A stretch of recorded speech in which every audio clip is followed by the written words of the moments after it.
ஓம் ஸ்ரீ குருப்யோ நமः.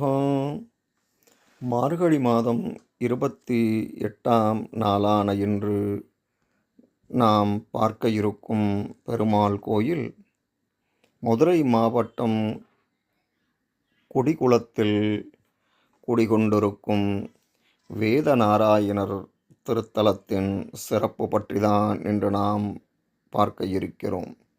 இவரை வணங்கினால் கல்வி கேள்விகளில் சிறந்து விளங்கலாம்.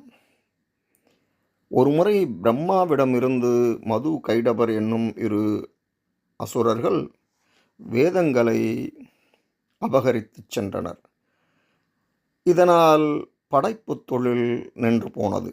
உடனே அசுரர்களை வதம் செய்து வேதங்களை மீட்டார் பெருமாள். வேதங்களை பெற மனித வடிவில் இங்கு வந்து தவம் செய்தார் பிரம்மதேவர்.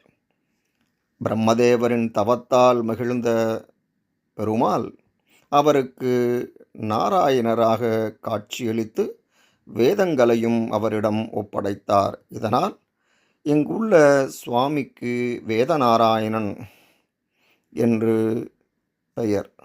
இந்த பெயருடனேயே இந்த திருத்தலத்தில் காட்சி தருகிறார் வேதநாராயண பெருமாள். அருகே ஒரு தலையுடன் வணங்கி நிற்கும் பிரம்மாவையும் பார்க்கலாம்.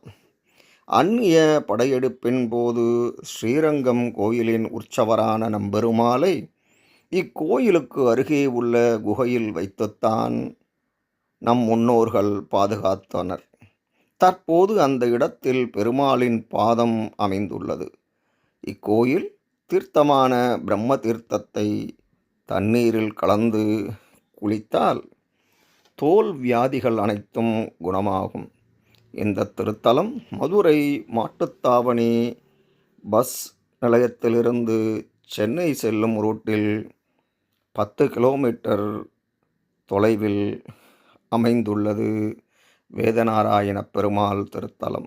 சமயம் கிடைக்கும்போது இந்த திருத்தலத்திற்கு சென்று எல்லா வளமும் நலமும் பெற்று வாருங்கள். நன்றி, வணக்கம்.